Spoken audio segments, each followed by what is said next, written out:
Constantemente en nuestra vida estamos duelando, haciendo duelos, porque una pérdida no es solamente la pérdida de un ser querido, que es una de las más dolorosas, ¿verdad? Pero hay muchas pérdidas que estamos en el transcurso de nuestra vida experimentando. Entonces, ¿por qué queríamos hablarles un poco del duelo? Justamente porque hay muchísimas creencias asociadas con los duelos que no siempre nos hacen bien.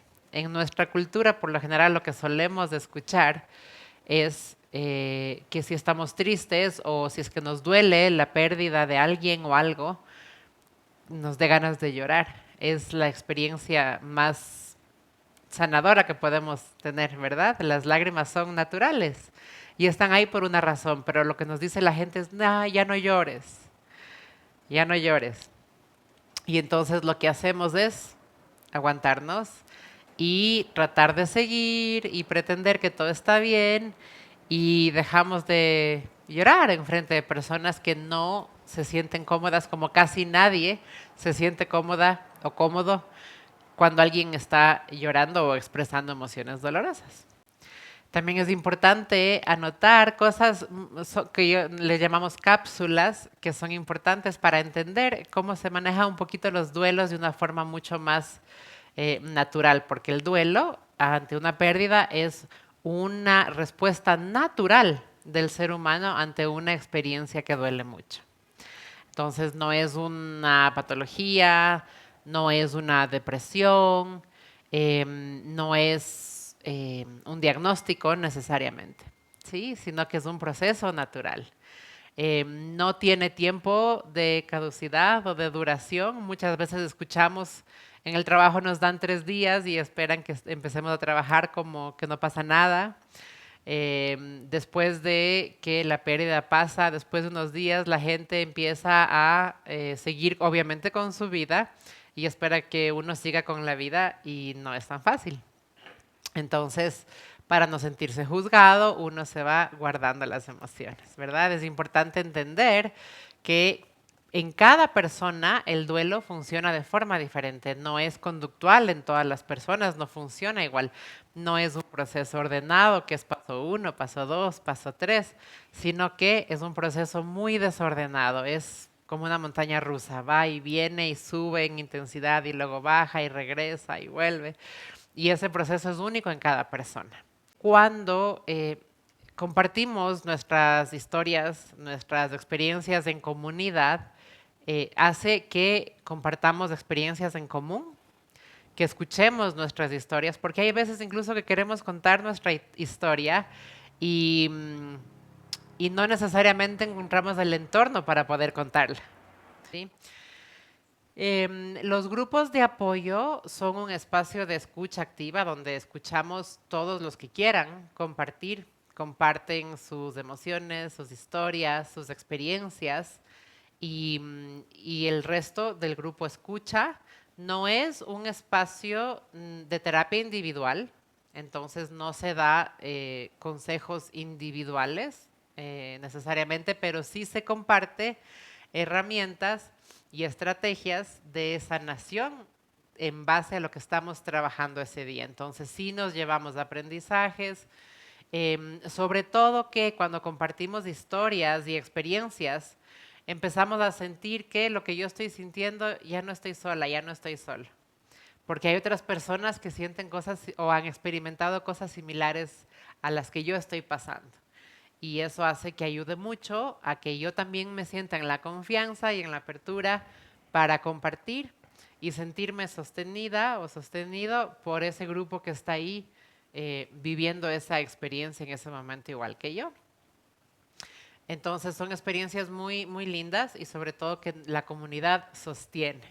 Y siempre sanar en grupo es mucho más bonito, más acompañado, más amoroso que cuando uno lo hace solo, ¿verdad? Entonces de eso se trata los grupos de apoyo. Y finalmente contarles un poquito de lo que es un duelo anticipado, como dice la palabra. La mayoría de nosotros no sabe que existe este tipo de duelos. Yo personalmente cuando me ocurrió no tenía idea de qué era y yo me sentía extremadamente loca porque no entendía qué es lo que me estaba pasando y, y sentía que no lo podía compartir con nadie porque nadie me iba a entender. Cuando mi papá enfermó y salió de un proceso muy complicado, y yo tenía una tristeza muy, muy grande y muchos otros síntomas. Y me sentí encima culpable porque decía, pero si mi papá está bien, salió de todo este proceso tan difícil, ¿por qué me siento tan mal? Y no lo podía contar a nadie porque decía, van a pensar que estoy loca, me van a decir, oye, ¿qué te pasa? Deberías de estar feliz, cuando estaba sintiendo todo lo contrario.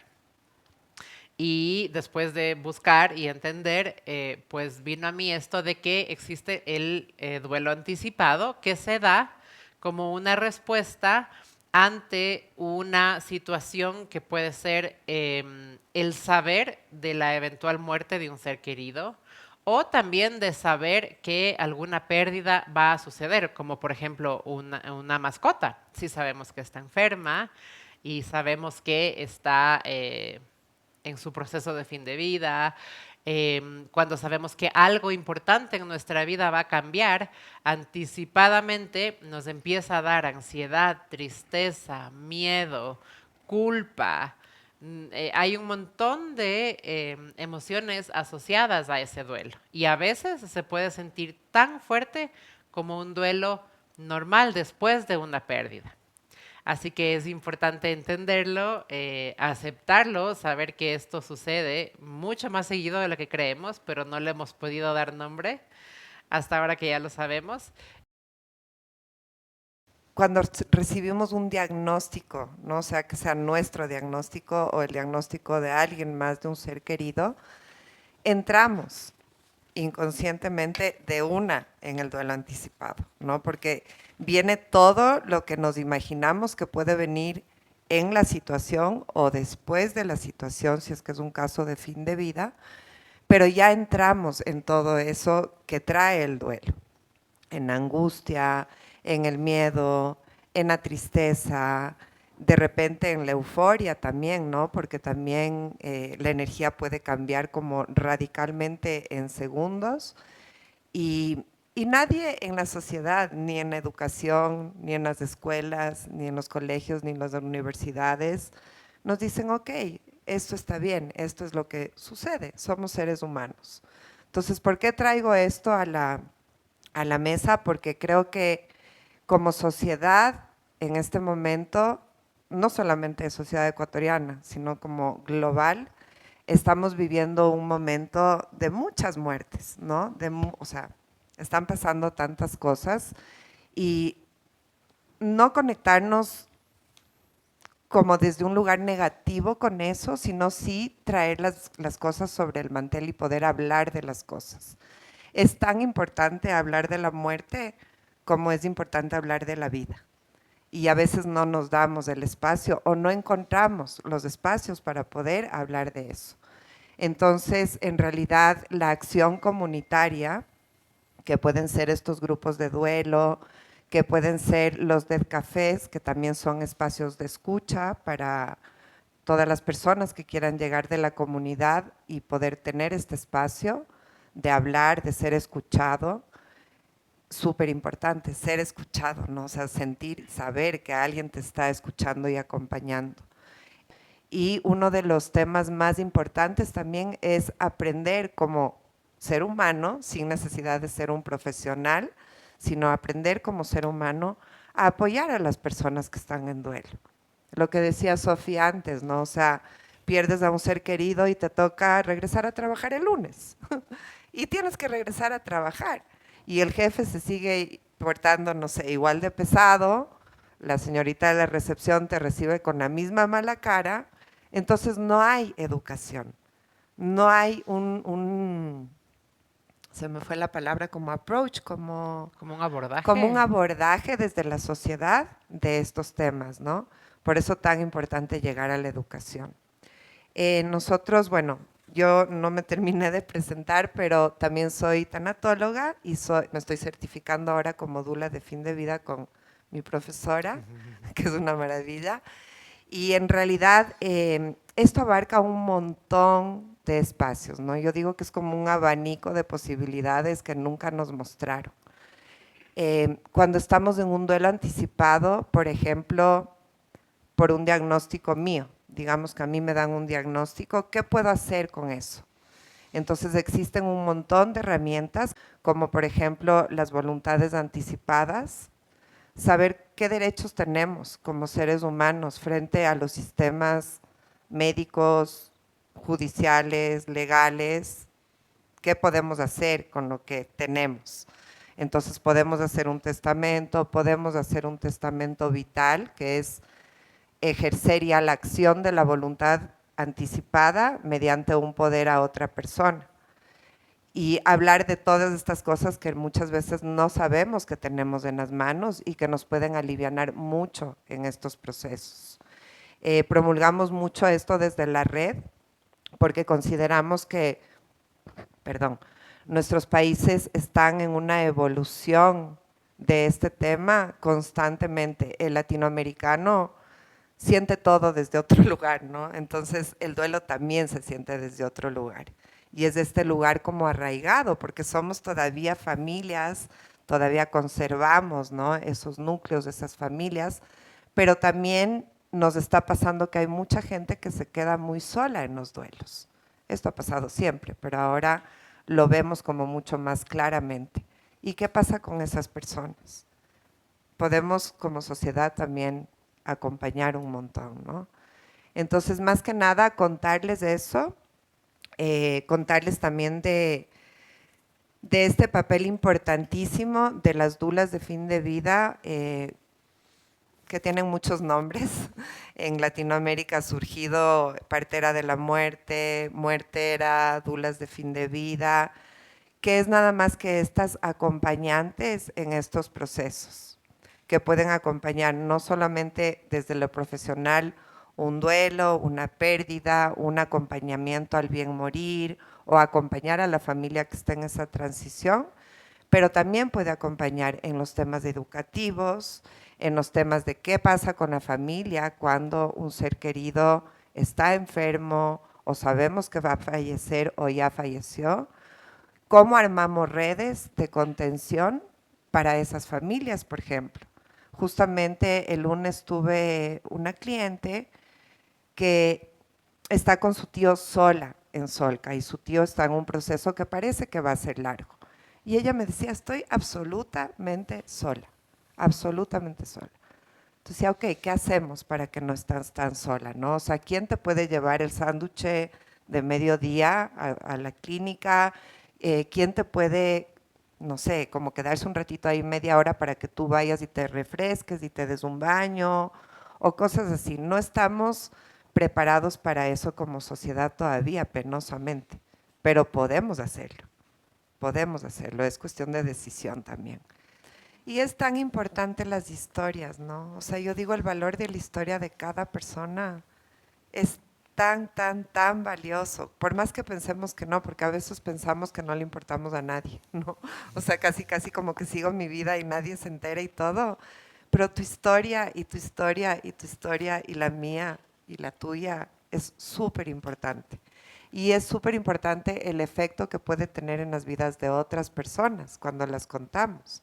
Yo trabajo mucho con arte en el proceso de acompañamiento al duelo. ¿Cómo resignificamos esto que estamos sintiendo a través de lo creativo?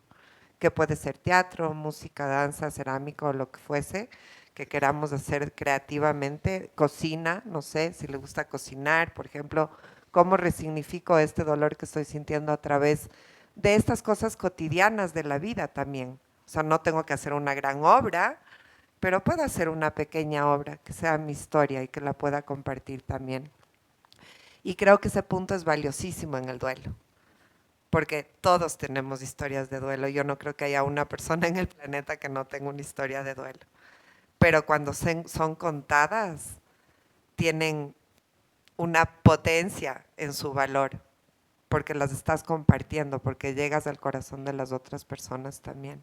Justamente hoy día es el Día Internacional de la Prevención del Suicidio y es un tema también muy fuerte, muy doloroso, pero que está ahorita en la sociedad así de presente, ¿no? Y que también pienso que es un tema súper importante a tratar.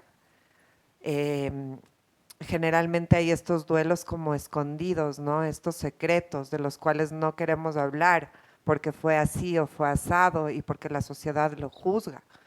Pero esas también son historias importantes. Muchas veces son hasta más importantes porque no han sido dichas, no han sido contadas.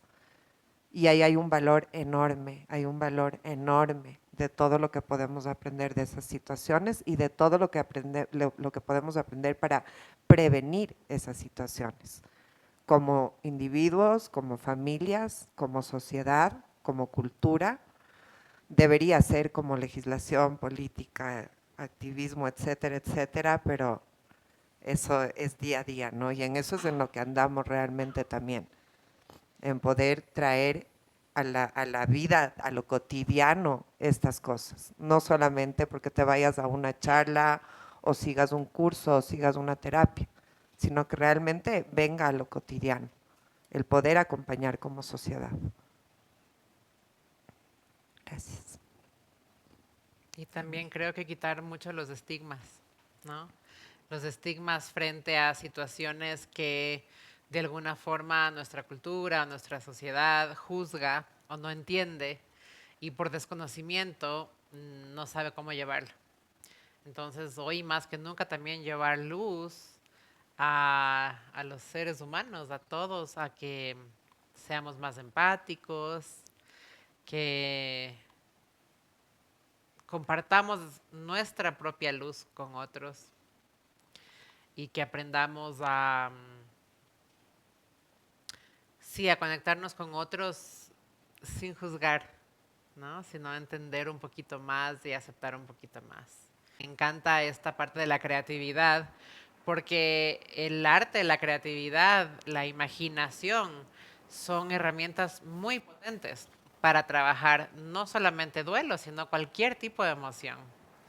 Y desde lo que nos guste hacer, eh, trabajamos también mucho con el cuerpo y con la creatividad, desde lo que cada quien quiera hacer, desde bailar, pintar, cantar, em, hacer teatro, hacer un poema, cocinar, y hay tantas otras formas creativas de hacerlo, ¿no? Entonces, eh, hay cosas que se expresan mejor con el cuerpo y desde la panza, como digo yo, la panza es como en nuestro centro, nuestra voz interna, eh, que es la que muchas veces sabe más de lo que las palabras pueden expresar. Yo siempre me acuerdo, uno de mis maestros siempre habla de esta anécdota de una balletista muy conocida, no sé si alguno de ustedes ha escuchado de Isadora Duncan, una balletista muy, muy conocida que luego de una obra magistral de ballet en la que terminó y la gente le ovacionó,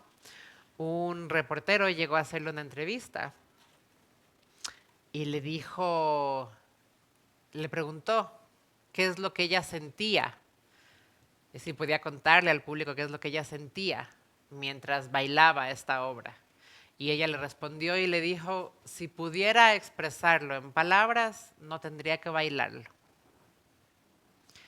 Y es así. Muchas veces cuando las palabras no alcanzan, el cuerpo y nuestra panza sabe más.